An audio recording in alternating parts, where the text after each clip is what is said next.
Welcome, everybody. It's 10 o'clock, so we're going to go ahead and get this started. There's a couple other folks still filtering in here, but that's okay. Want to keep this as on time as we possibly can. I want to welcome everybody. Just a few housekeeping items. Our mics, all mics are muted. So if you do have a question, the chat is being monitored. You can wait till the end or just ask away as we go. And I will try to keep an eye on that as we go through this presentation. Otherwise, I'll address it at the end of the presentation. Welcome, everybody. This is our second presentation of the year that covers some cybersecurity things and what end users should be looking out for. And it's one of those things where the landscape really changes frequently. So does this presentation. So even if you've watched this presentation even last month, it's actually been modified slightly for this month, just 30 days later. So this landscape changes very, very frequently and very, very fast, and we try to get the most pertinent information out to everybody just to be aware of what's going on out there. So a little bit about myself. My name is Brian. I actually lead our networking division here at PCA Technology Group. So all of our engineers, all of our support desks basically are managed by me. I'm also an ethical hacker too. And basically all that means is that what I'm talking about here, a lot of the stuff that I'm talking about, I actually know how to do and can demonstrate if I actually wanted to. And the reason for that is obviously in order to try to protect end users and companies and corporations from these type of attacks, you actually have to know how to do this so you can protect and defend against it. So that's really all that means. So why cybersecurity? Anybody that watches news or goes on the internet, any type of news sites, anything like that, you probably see cybersecurity stuff every day, every second that you're on the internet or listening to news. There's always something cybersecurity related, it's a big deal, and unfortunately, it's not going to get any better. Our lifestyles and our functions have really moved towards internet-based things and computer-based things. So it's really one of those concepts that it's really hard to avoid, and this is just one of the things that goes along with it. You can see here some statistics. Last year it basically exceeded the total number of cyber attacks from the previous year. And 80% of senior IT leaders believe their organizations lack sufficient protections to be able to protect themselves against these type of attacks.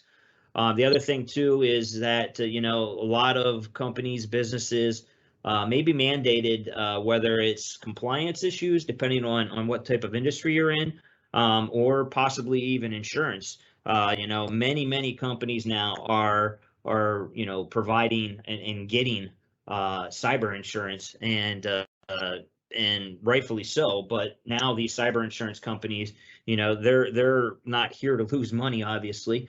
So they're requiring and mandating a lot of cybersecurity checklists that companies need to comply with before they'll even offer them the policy. So it's definitely something that if you do have cybersecurity insurance, or you're looking to get cybersecurity insurance, when you come to either renew that policy or try to get that policy, they're going to give you a long questionnaire that's going to go through step by step. Hey, are you doing this? Are you doing that? Provide proof. Do this, that. And that's really what they should be doing, because rightfully, they want you protected just as much as you want to be protected, because obviously they're losing money if they have to pay out a claim for some reason or another. So it's really comes down to that. Compliancy, like I said, is depending on the business. It could be HIPAA, it could be SOC, DFS, if you're a financial place, and everybody in New York State, which I'm assuming most of the attendees here are local here in the Western New York area. that the New York State Shield Act definitely applies to every business in New York State, regardless of what type of vertical you're in. And this came into place right before the COVID pandemic hit, and unfortunately, they really haven't enforced this much, but it is in place, and something that most all companies, regardless of size or vertical, needs to comply with, and it really does tie a lot back to the cybersecurity end of things. So who's responsible? It's a good question, and many people, probably most folks, think that oh well, that's my leaders or the owners or the IT department, or if you outsource it, your IT company, they're the ones that are responsible for protecting. Yes and no. Those entities try to do the best they can to put layers of protection in place. However, everybody on this call is also responsible, because ultimately, what we like to call the end user is really the human firewall. All it takes is for one user to inadvertently click on something, and it could basically punch a hole in all of the security that you have within the facility, just that quick. So, the next slide here shows a boxing ring, and you can see in the one corner you have all your IT equipment, your firewalls, your antivirus, all your goods over here, and then in the other corner you're going up against, in this case, a gentleman named Dave. All it takes is for one Dave to click on something or cause inadvertently create that human error, and everything in the other corner basically gets wiped out. So it's really that simple. So with that in mind, the other thing too is that on average, if a bad guy does happen to get you to fall for one of their tactics and they somehow do breach your system, it's not like they send up all kinds of alerts and bells and whistles and alarms saying, "Hey, I'm in here, I got you." They're actually hiding in your system and moving laterally throughout your internal organization. They could be in there for up to 7 months before you even detect them, potentially. And the reason why that is most times you're not physically being targeted. You think of it more as a scatter shot, that the bad guys are basically throwing bait out into the water, not knowing what is under the water to take that bait. But once they get a bite on it, they reel it in and figure out what kind of fish they have on the other side. It's the same thing with the bad guys.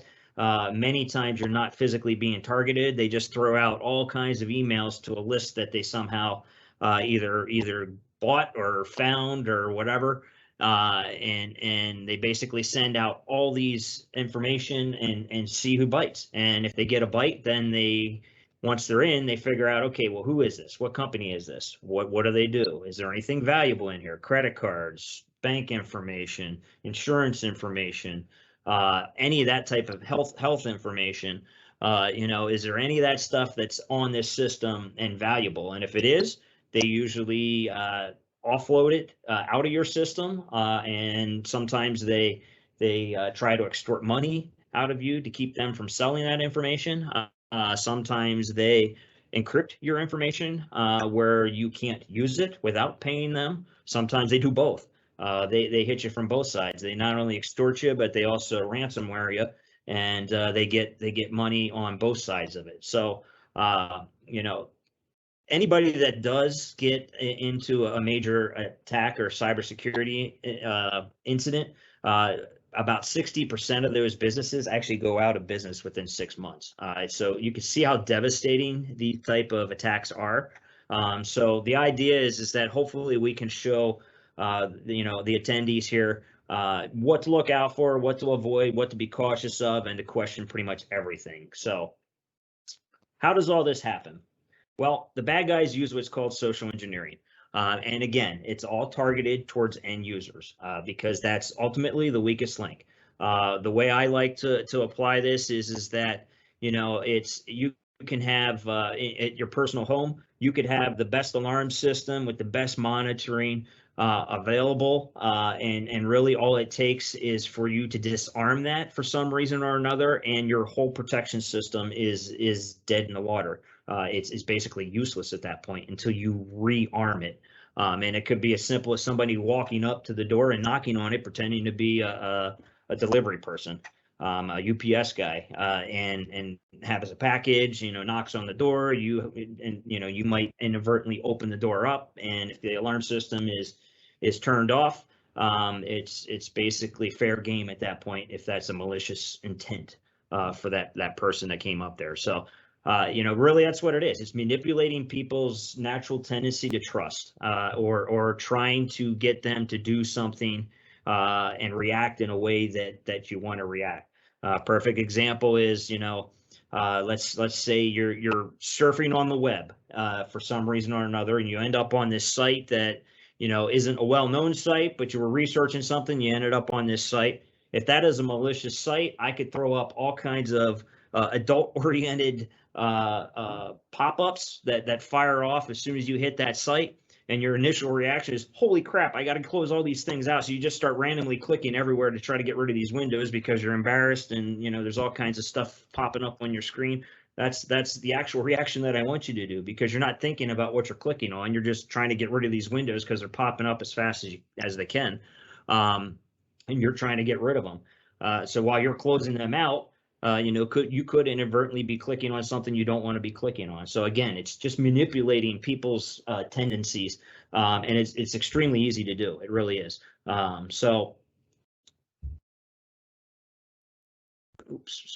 the most common attacks right now, we're going to spend a lot of time on email, because that tends to be most of the attacks are done via email. Those attacks are phishing, spearfishing, things like that. Social media is also heavily used. That's something used a lot of times for reconnaissance.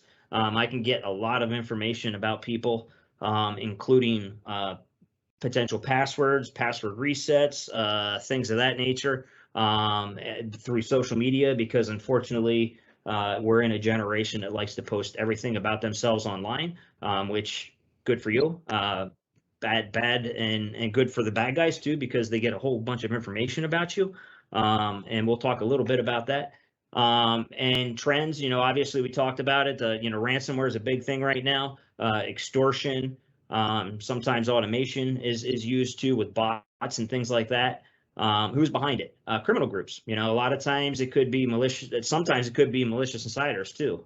More likely than not, it's either terrorist cells or potential government entities in third world countries that are trying to, this is a business model. It really is. Unfortunately, companies are at the mercy sometimes of these bad actors. So they use it as a potential way of income. Again, and the attack vectors, rarely is it a physical on-site attack, but it could be. More likely than not, it's done, via internet, either mobile, cloud, and email or something of that nature.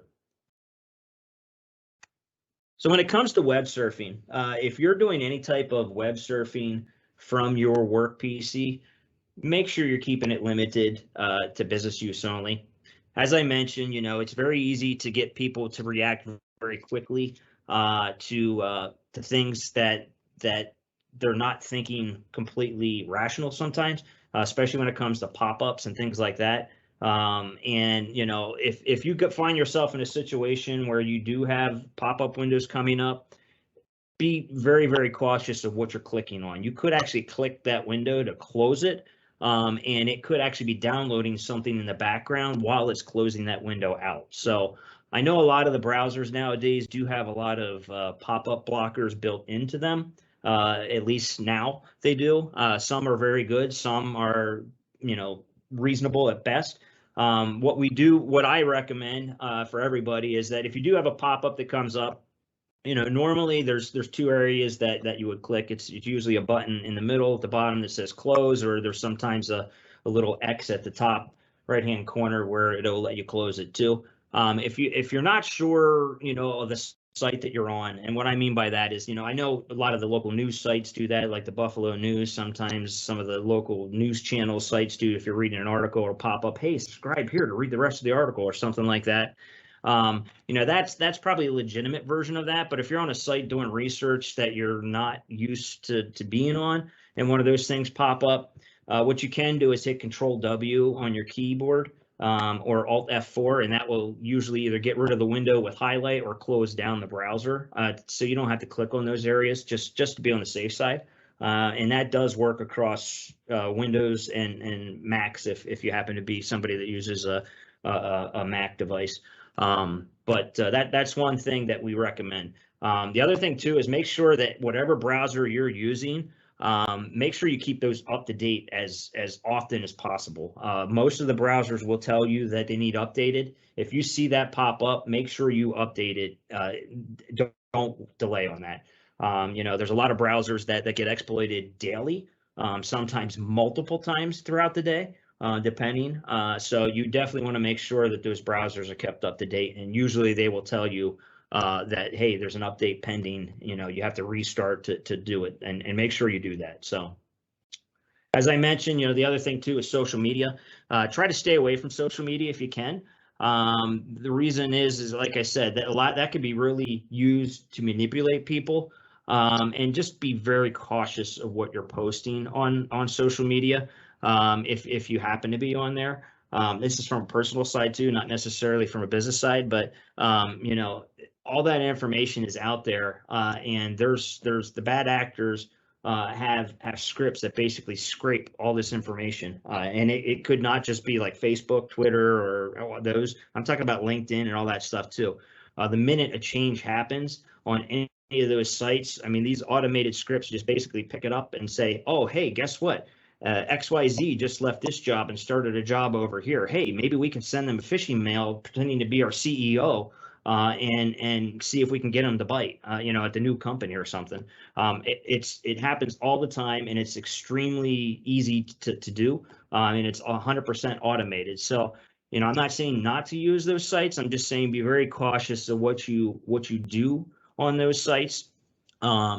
And also, the other thing too is we do have some podcasts too that touch a little bit more on some of these specific areas. One was social media specifically. So if you want to learn a little bit more about that, we'll have a way of getting to that podcast. It's like a 15-minute thing. Even from a personal side, same thing. Be careful what you're posting about your kids. I know you're excited that they're going into first grade or second grade or whatever grade they're going into, and you want to post their little clipboards with all their favorite things and all their colors, their teachers. Well, guess what? All that information is password reset information later on down the road. And that script that I'm running pulls all that information and stores it for when I want to use it later down the road on your kid when they get old enough to use the internet. So be very, very, very cautious of what you're putting out there. And it's a shame it has to be that way, but I'm just saying that's what the bad guys do. And there's a lot of predators out there, and they'll go after everybody. So just be extremely careful. Okay, email. Oops, sorry. So some tips for emails. One thing that we also recommend is when it comes to email, don't use your work email for personal use. And what I mean by that is, I know we've already passed the holidays, at least when it comes to the big one. With Christmas, and a lot of people sometimes do their Amazon shopping and things using their work email. That's a big no-no, because a lot of the tactics that the bad guys use are basically fake purchase notices, shipping notices, payment notices, things of that nature, invoices. And if you're not doing that from your work email, it's really, really easy to pick up on it's a fake thing and they're trying to get you. If you are doing that, it's very difficult. So, what I would say, if you're using your work email for personal usage, and that's your gym memberships, your book clubs, your anything, change your habits, because it's going to get you in trouble one way or the other. And it might be a shift in your mindset, but I'm telling you, you're going to thank me later down the road for it, because it's going to be so much easier to pick up on some of these tactics. If you're getting a PayPal notice saying, hey, your order is shipped from Amazon, and here's the receipt for it. You're gonna see that in your work email if you're not using your work email for that type of transaction, and you're just gonna be saying, yep, delete. Not even worthwhile looking at because I know it's fake. So that's as easy as it is, and we'll show you some examples here coming up. The other thing too is, if you're at work on your work PC, be very, very cautious of accessing your personal email while you're connected or using that work PC. What I mean by that is don't go onto your webmail and check your personal email via webmail on your work PC, because if you happen to open up one of those invoices and it happened to be a malicious one, you're now infecting your work email, and it's basically like you're using your work email for personal usage. So if you're going to check that stuff, do it on your cell phone, using your data plan, or hopefully your organization has a separate wireless network that's off of the internal corporate network, that maybe you could use your cell phone to check your personal email at that point too. But you always want to try to isolate your personal from your business, and it's much easier to detect some of these tactics that they're using. So here's an example of one thing that we recommend to our clients for sure. And this is an example of Microsoft Outlook. If you're using what's called the preview pane or the reading pane, it used to be called, and that's basically on the corner here. You can see this window right here is basically the contents of this message right here that's highlighted. And this does this automatically. So what this basically does is, what the top message is highlighted here, it will actually show you the contents of that message in a preview pane without you physically opening it up. So basically, this application is opening these emails on its own, and showing you the contents of it. Normal cases and back in the times, this wasn't usually a problem, but in today's day and age, I think this is a security risk. So we recommend disabling this and turning this off, because this thing is basically opening up every email that comes in to your inbox, whether you want it to or not. It's going to open it up because it's hitting that top message and it's showing the contents of this. And if the contents of this happens to have an embedded script in the bottom here that happens to get past all the protections that are in place, that script could actually run internally without you even realizing it, because this is automatically opening up emails. So again, we recommend turning this off. And to do that, you basically go up to the View tab here, and then you'll see here where it says Reading Pane. If you hit that drop-down arrow, it should say left or right, bottom, and off. Just hit select off on that, and it will basically hide this window and turn this off completely. And then at that point, you have to double-click emails to open them up. Now, I've had some people ask, well, what is the difference whether this thing opens it up by themselves or whether I have to open them up? What's the difference? Well, the difference is that this thing isn't doing sanity checks on any of these emails. So as an email comes in, if it's at the top, it's opening it regardless whether what the topic is. It could say, hey, I'm gonna hack your machine, and this thing's gonna open it regardless of what the email title is. If you're opening it up and you happen to see, hey, I'm going to hack your machine, you're probably going to be cautious about opening that email, where this is not. This is just an automated process that's going to open up every single email that hits the top of your list. And if it's a malicious email, like I said, it could be running something. If you're at lunch, this thing could be running for an hour, or if you're in a meeting, or if you're out of the office, this could be running for all that periods of time without you even realizing it until you come back in and are like, oh my gosh, what's going on here? I don't understand. This email opened up and but I don't know, So the easiest way is just disable that, and it eliminates a lot of those risks. As we mentioned, phishing emails. So this is an example of a phishing email. In this case here, it looks like it's coming from Microsoft Outlook. Most clients are using some form of Outlook or Office 365 for their emails. I know some people use G Suite as well, but in this case, this is using Outlook as an example. And it's basically sending out an email. It looks like it's coming from Microsoft saying, hey, your password is expired. And you need to click here where it says change your password, or click the link below here to change your password. So here's the problem. I recommend anytime you get any type of links or any type of emails with embedded links in them, such as these, like this change the password or this link at the bottom here, never click on those links unless you're expecting it. And I'll explain what that means here shortly. If you get one of these emails, what I recommend doing, if you are truly a Microsoft Office 365 user and your email is through Microsoft, open up a browser yourself, whatever browser you use, Firefox, Chrome, Edge, whatever your browser of choice is. Go to the Microsoft site by you typing it in there and then logging in with your credentials.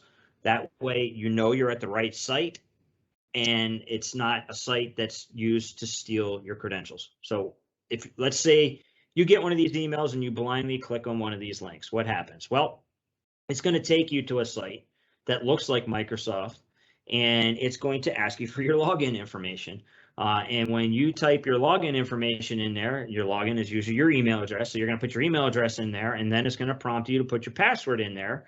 You're going to put that in there, and it's probably going to come back with some kind of error message. And then it's going to ask you to log back in again, and it might error out again, or it might actually work the second time, and you're going to think you fat-fingered your password.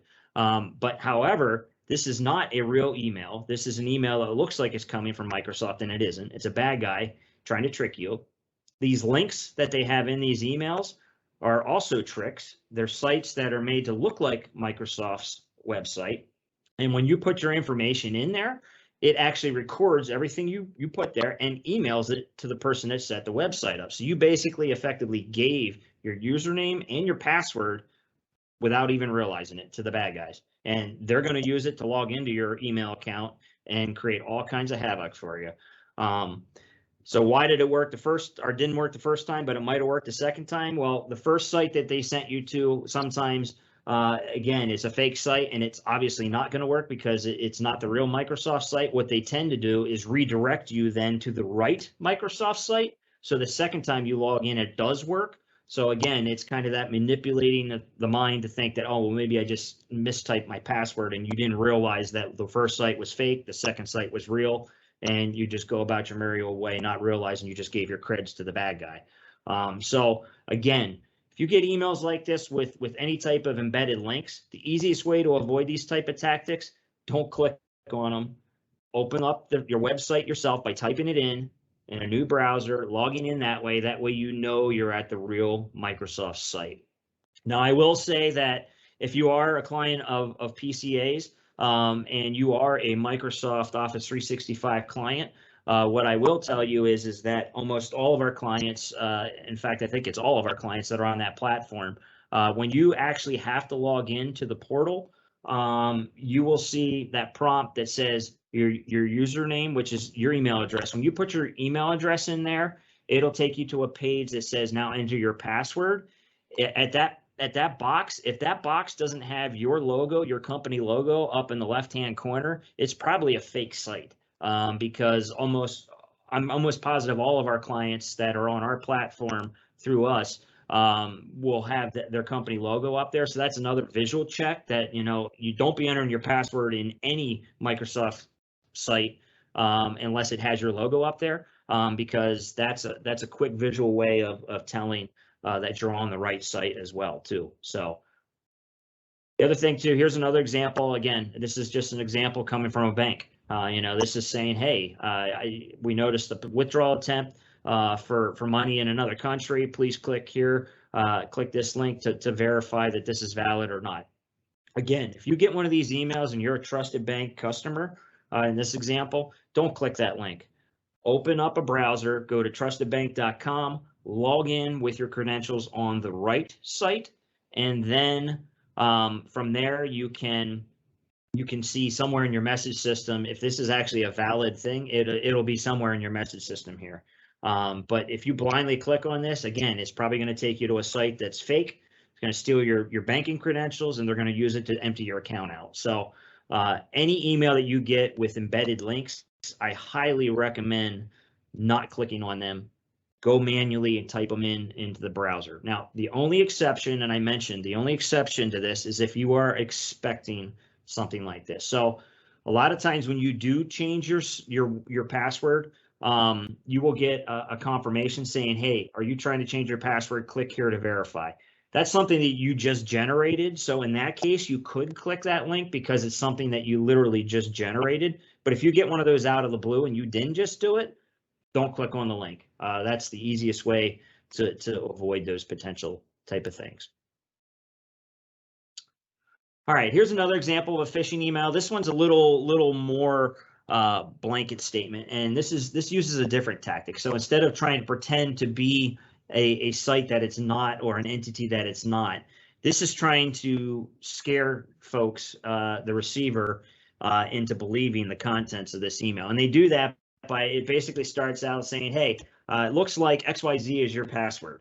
And you're probably wondering what's going on here, blah, blah, blah. But I have, the rest of the message goes on saying we have proof of you on adult-oriented websites, and that if you don't pay us a certain amount of money here, I think it's in this case it's $2,900, we're going to, blow you into your wife, your family, your kids, your husband, or your employer, or whatever. We're gonna, just smear you across everything that we can.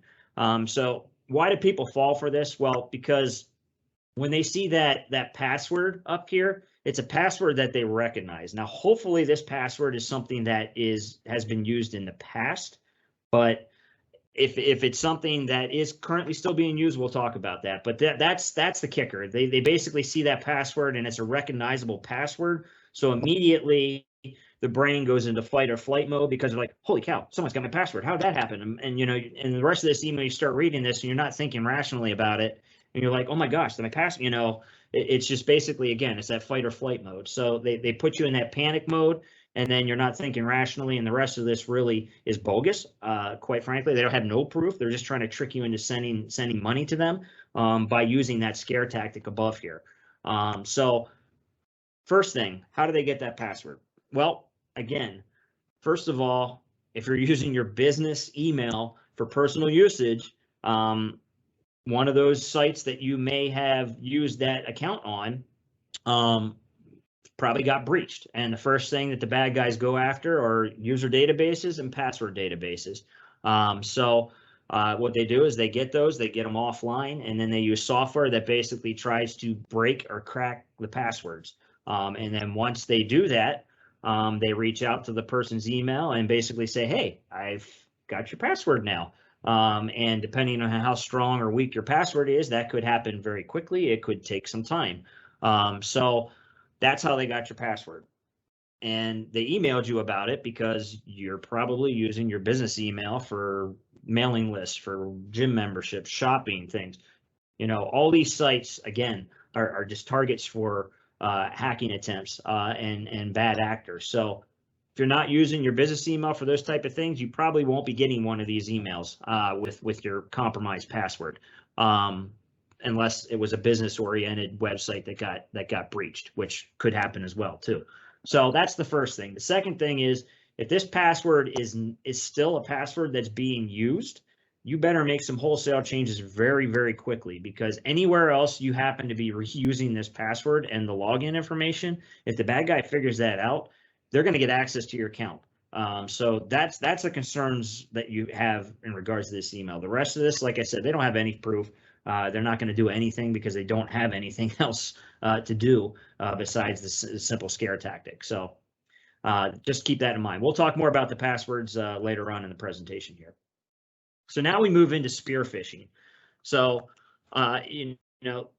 first was, hey, we're going to throw bait in the lake and figure out what kind of fish is in there based on what comes to the surface. Well, this one now is, okay, we see the lake and we're going after a specific type of fish in that lake. So you're using a special type of bait that only that fish is going to go after. All the other fish are going to stay away from it. That's kind of what spearfishing is. It's more targeted. So usually who they target is more likely than not, they target HR or payroll folks. Sometimes they do account executives too. But in this case here, this example is basically an example of somebody targeting a HR person, and they want them to update their direct deposit information and they want it done immediately. So, this is someone pretending to be an employee, emailing the HR person and saying, hey, I need my payroll information updated. Here's my new direct deposit information. I want it done now. So if you're a company that doesn't have correct policies in place, somebody could blindly follow this email request and change the direct deposit information. And what happens is when payday comes, this supposed employee that is requesting it realizes that they didn't get paid that week, and they go to the HR person saying, hey, I didn't get my payroll. And the HR person's like, well, you emailed us saying that you want a direct deposit change. And the person's like, no, I didn't. So what happened was somebody pretending to be the employee, they sent the information to a drop account that was probably set up with stolen identity at a bank. And immediately when that payroll hits that bank account, it gets emptied out and closed immediately. And the guy's gone with the win, or the guy or gal, whoever set the account up is gone with the win, and the company's out the payroll because they have to reimburse the real person with the actual money. So make sure you have policies in place that you do not just blindly follow these emails without some kind of physical signature or physical verification with the person that is supposedly requesting this, that they are in fact requesting it. Whether they have to come to your office and fill out paperwork and sign in front of you, or whether they have to verbally tell you, some kind of physical interaction needs to be done before you blindly follow these type of requests, because it's a heavily used tactic. In fact, somebody mentioned here attending that they get these all the time, and it's a tactic that's used heavily. So you definitely need to make sure you have policies in place that you don't just follow this without verifying the actual identity of the person requesting it, and that it is a real request. So the next one goes on to whaling. So you can see how we're kind of stepping up here. Now we're going after the big fish, and usually the big fish are senior levels and CEO levels, type C-level folks.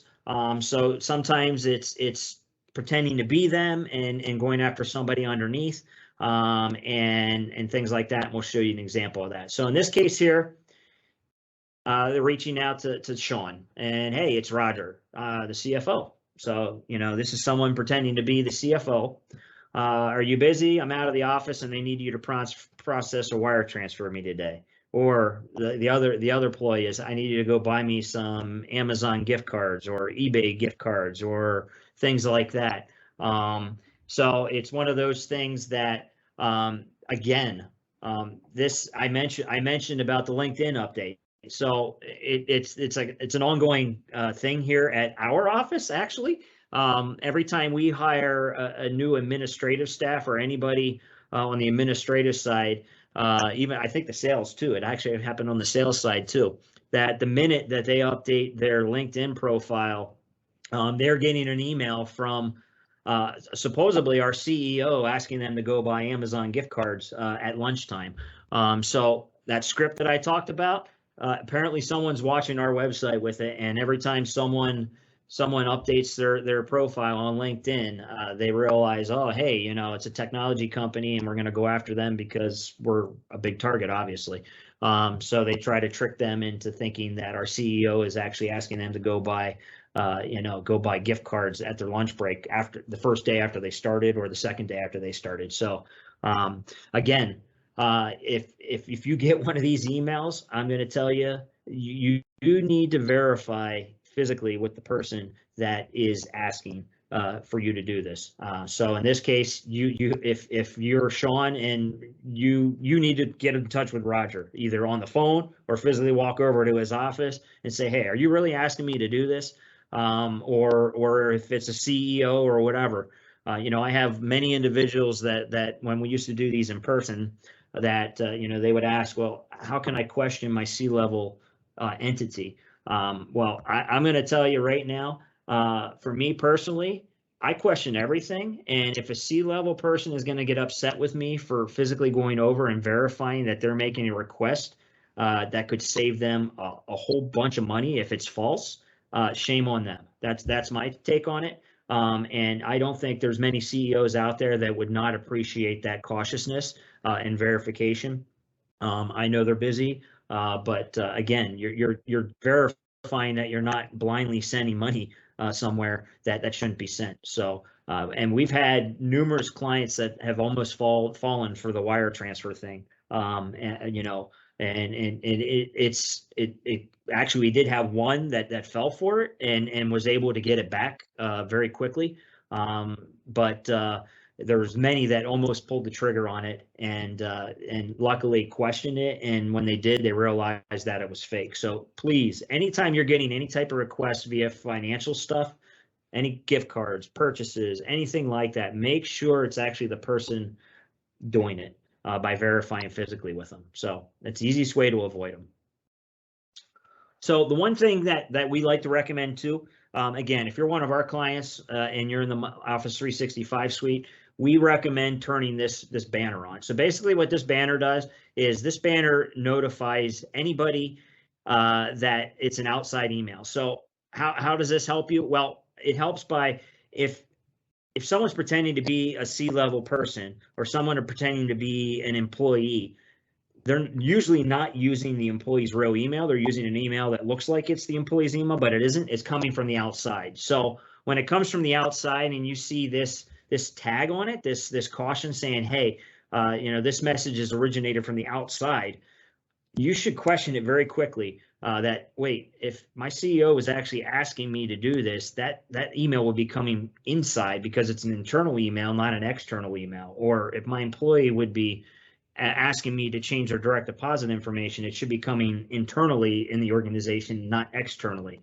So this should be a big alert thing that if you're getting any type of those requests, this is a surefire way of figuring it out.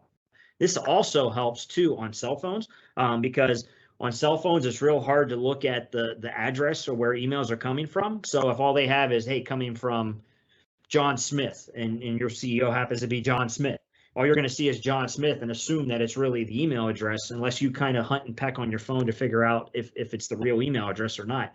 If it's a fake email address pretending it, this will show up real quick on a phone that you'll be able to see, oh, wait, this is external. Why would John be emailing me external if it's somebody that is inside the company? So this isn't, this is something, it's just a configuration change. We highly recommend doing it. And we're telling all our clients that as we meet with them, that this should be enabled to help prevent a lot of these potential type of attacks. And again, it's just a configuration thing. There's no additional fees or anything involved in it. It's just turn it on, and now this is going to show on every external email address. So it's easy to tell whether it's coming from the inside or outside, just visually. Another tactic that they're using is also called consent phishing. So what this is, unlike all the other ones, this is using a built-in application that is asking for permission. In this case, it's asking for a lot of permissions. So if you get one of these pop-ups that is asking for permissions requested, and you're one of our clients, reach out to our help desk before you click on anything here. The reason being is that if you just blindly click accept here, in this case, this is a malicious app, and I'll show you it. You can kind of see that it's a malicious app, but I'll show you how to identify that. Excuse me. But if you blindly click on that, you will actually give full-blown access to everything in your Microsoft ecosystem. Your email, your contact list, your calendar, your OneDrive, your SharePoint, everything. And you're basically doing it without them having your login information. So if you hit accept here, you're basically giving them the keys of the kingdom. They don't need your login. They don't need your password. And oh, by the way, which we're going to cover, if you're using MFA, that's bypassed too, because you basically hit accept here, and this application bypasses all of those in place. You basically give them the keys of the kingdom. So again, if you get one of these pop up out of the blue, please reach out to our desk. They can quickly log into your machine and just quickly take a look at it to see if it might be valid or not. In this case, this isn't valid. An easy way to tell is it basically says it's a risky app, and it is unverified. The biggest thing is this verification thing. legitimate apps will be verified by Microsoft, and the bad guys haven't figured out yet how to get around that verification process. So if it is a malicious app, it'll usually come up stating that as a risky app and unverified. Okay. Another one here too is with everything COVID related and the pandemic, a lot of people are using QR codes now. And I'm going to tell you, it is so easy to manipulate and trick people into just blindly following these things. I'll be honest, I actually did this at one of the malls in the area here. I printed up a QR code. It was simply a tracking site that basically showed me how many people blindly just scan this QR code, and it was ungodly. It was incredible. I put it on a billboard at one of the malls. So there's those boards in the center that you find as you're walking down the things. I just little sticker, plopped it on there, walked away. Within a week, I probably had 500 people that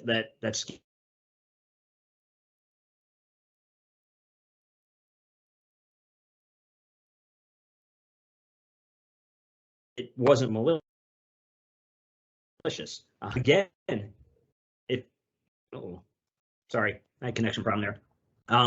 But blindly, again, they're following this thing, and it's just crazy that you can easily manipulate somebody there. If it was malicious, it's so easy to get somebody to blindly follow those because they really don't show you where you're going until you get there.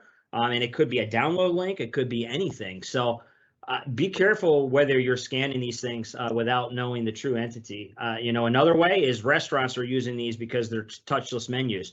I can walk into a restaurant and even if they're not using these, I can drop one of them right on the table, and people that come in there will think it's a menu and scan it. And you just got to be careful. What I do, if I see these, I actually ask the hostess or the waiter, is this in fact your menu before I scan it, just to be on the safe side. But be very, very cautious of just blindly scanning QR codes because they could be malicious. So. All right, with that said, USB and mobile devices, USB, we're talking about the USB keys. If you find one of those and you're not sure where it came from, please don't just blindly put that in your laptop. Hold on to it. If you're one of our clients, give it to one of our engineers, and we'll scan it and make sure it's nothing malicious on it and then return it. Just because the minute you plug that in, it could automate and automatically run something and install a backdoor that will let somebody in without you even realizing it. So just be very, very cautious of that. If you do use those traveling back and forth to work, you might take files home with you or pictures home with you or whatever. If you travel back and forth and use that from your home PC to your desktop at work, make sure you're running antiviruses at both sides before because you could eventually bring something back from your home machine. Because obviously that's in an uncontrolled environment per se, than the business network is. The other thing too is that, everybody pretty much has a smartphone nowadays, and these things are battery hogs. What you may do is, you see that your battery's running out, you have your USB cord, you plug it in, and then you just plug it right into your laptop or your desktop to charge because you know that it usually charges that way. What you may not realize is it also not only charges these things, but it also turns it into a USB. So if there's something on the phone that's looking for a Windows network, it could potentially run. So we recommend not plugging them directly into your PC. Bring your little wall charger and plug it into the power outlet. That way, you're much more safer. The other thing too is public charging stations. You'll find these sometimes at hotels, sometimes at kiosks, sometimes at airports. It's extremely easy to set up a malicious one of these too. I haven't done this yet as a social engineering test, but I probably will at some point or another. Again, it'll be completely harmless. I'm just curious to see how many people actually would plug into it. But it's one of those things that it's, again, as I mentioned, it'll charge your phone, but it'll also potentially pull data because of the USB connection. It'll actually open up your phone and suck all of your information out of your phone while you're charging it. So if it's a malicious thing, you may not even realize it. You're thinking you're charging it and you're not. Again, take your power cords with you. They're allowed on planes. So, as long as it's one of the smaller ones, don't rely on charging stations that are publicly available. I'm not saying all of them are bad, but there are some that are malicious. So you got to be careful of those. So under the password thing, we mentioned about this. So we're gonna get through this fairly quickly here. So we recommend complex, secure, and unique passwords. So the uniqueness helps. Don't reuse your passwords across sites because if you do and one of those sites get breached, well, now your password is breached at all the other sites that you use that password for. We also recommend complex. What does complex mean? I personally recommend 9 characters at a minimum. More the better, and we'll show you here why. But 9 at a minimum, and out of those 9, you need to use at least one special character. That's like your @ sign, your and sign, the % sign, $sign. Those are special type of characters. You need to use at least one uppercase letter and also at least a number. So it needs to contain all 3 of these and be at least 9 characters long. Now, a lot of people are probably saying, well, there's no way in God's green earth I'm ever going to remember unique passwords that follow these rules. That's why I use the same password everywhere. Well, you're right, but it's a risk. So I recommend recording your passwords in such a way that you can remember them. And in this case, it's one of those things where you can do it on paper. You can also do it in a file some way, shape, or form. And what I mean by doing it in such a way that you can remember, but you're also not writing the entire password down. So let's say you're following 9 characters. On that piece of paper, you may only write 7 of those 9 characters down. So you're missing 2 characters. And those 2 characters that are missing are the same on every single one of those passwords. All the passwords are different besides those 2 missing characters. So if someone comes across that piece of paper, they're going to see it, they're going to try what's written on it, and none of it's going to work, and they're going to think it's an old password list or not valid anymore. Whereas if you look on it, there's 2 missing characters, and you need to add those characters when you go to enter those passwords into whatever site you're trying to get into. Now, you can come up with the pattern too. It could be 2 at the beginning, 2 at the end. It could be 1 at the beginning, 1 at the end. Whatever your pattern is and whatever those missing characters are, but somebody that comes across that doesn't know. So that's a way of recording your passwords without physically recording them, but you can also remember them. The flip side of that is maybe you're adding characters. So in this case, 9 characters is your password. You might be adding 2 extra characters, however you're recording them, whether it's on paper or a file or whatever. When you go to enter those passwords in that you got to take and skip those 2 characters. Now, in this case, those 2 characters cannot be the same on every single one of your passwords, because there is software out there that I can take that password list, run it through that piece of software, and if you're using the same 2 characters throughout all those passwords as your padding, it will recognize that as the pattern, and it will tell me to try it without those. So, like your first password, maybe it's a 1 at the beginning and a 2 at the end. The second password might be a 6 at the beginning, a 7 at the end. You just know you got to drop those first and last characters, but those characters cannot be the same. Since that seems that is more complicated sometimes to record and remember, and a little more difficult, most people go for the missing characters because you can keep those characters the same because you're not physically recording them. So you have to remember them. So it's easier to do that. But that's some ways to make your passwords unique and record them so you can remember them. Some people also ask about the online versions. How about these password managers? I personally don't use them. They're big targets for the bad guys. And I personally would rather have control of my own passwords. That's just me. I'm not saying you can't use them, but that's just my take on them. So the other thing here too is this is why we kind of recommend. So as I mentioned, one of the things that the bad guys go after is password lists. And when they get them, here's a 9-character password. If you're using numbers only, up to 10 characters, if you're only using a number-only password, those passwords can be broken or guessed almost instantaneously. So 10 characters just using numbers is almost instantaneously. If you start mixing lowercase letters in there, you can see there's 58 minutes, 1 month if you're using upper and lowercase, if you're using numbers and all this other stuff. You can see there's as it goes across here, the higher. So, where we're at, technically it will take about 3 weeks for a bad guy to break your password if they somehow get the hash for that password at the recommendation that we do, that we're saying. But it's one of those things where, obviously the higher the characters, the better off you are. 11 would be ideal. It'd take 400 years to potentially break that password. And, at that point, everyone is pretty much that needs to worry about that password is probably no longer in the picture, nor is the bad guy. So it's just one of those things where I personally use higher count characters, but at a minimum, we definitely recommend 9. The other thing too is we mentioned this is multi-factor. So what multi-factor is something you know and something you have.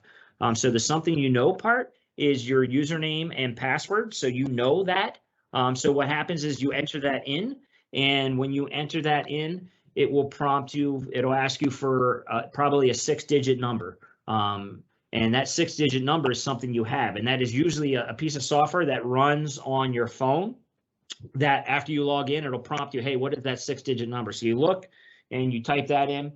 So without you having your phone, it's not going to let you in. Now, some of the multi-factors, they actually do a push. So as you log in, it'll push an alert to you, say, hey, is that you trying to log in? You hit yes, and it'll actually go back to the site and say, okay, we're verified that person is the identity. Multi-factor does stop 99.9% of the hacking attempts. It's not 100% foolproof, obviously. Nothing is, but it definitely stops a lot. So in the event that your password does get compromised, a lot of times this multi-factor will stop that bad actor from being able to get in any further past that. So if you're not already using this and it's something that you are interested in, here's the only sales pitch you're going to hear out of this presentation. We do offer a 60-day trial, but other than that, sales pitch is done, and we'll move on. So highly recommend multi-factor if you're not already using it. So public Wi-Fi risks. I'm not going to spend a lot of time on this because we're running short, but there is a podcast out there on this too. All I will say about public Wi-Fi, and I'm talking about using Wi-Fi at hotels, using Wi-Fi at coffee shops, airports, things of that nature. I personally would not use it. Use your data plan on your phone. It's much more secure than any type of public Wi-Fi that is out there right now. If you want to know more about it, highly suggest checking out that podcast. Again, it's like a 15-20 minute audio thing. It'll tell you all about these risks, and you'll be completely dumbfounded as to why you've ever used public Wi-Fi in the past. So just be aware of that, because there's a lot of bad ways of getting in the middle of things that without people realizing it. So you can check that out. So wrapping things up here from a cybersecurity side, only collect the amount of data that you need.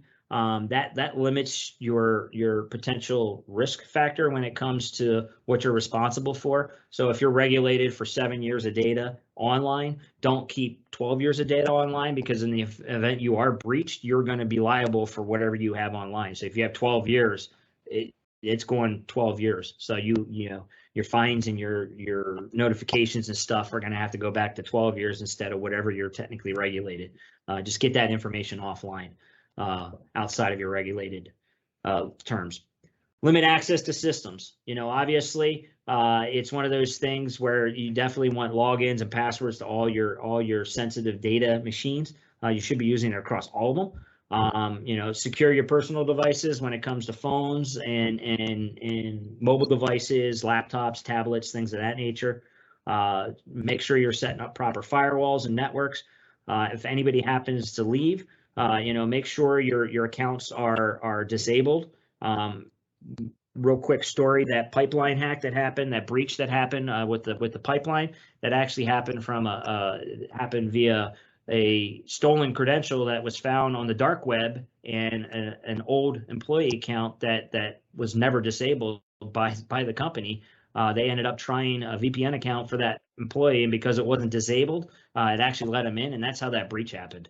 So it basically was a compromised password that was found on the dark web, and then an account for an employee that wasn't even there anymore that they didn't disable. So there was a whole bunch of security breach problems that happened there at the company level that should have avoided that whole thing.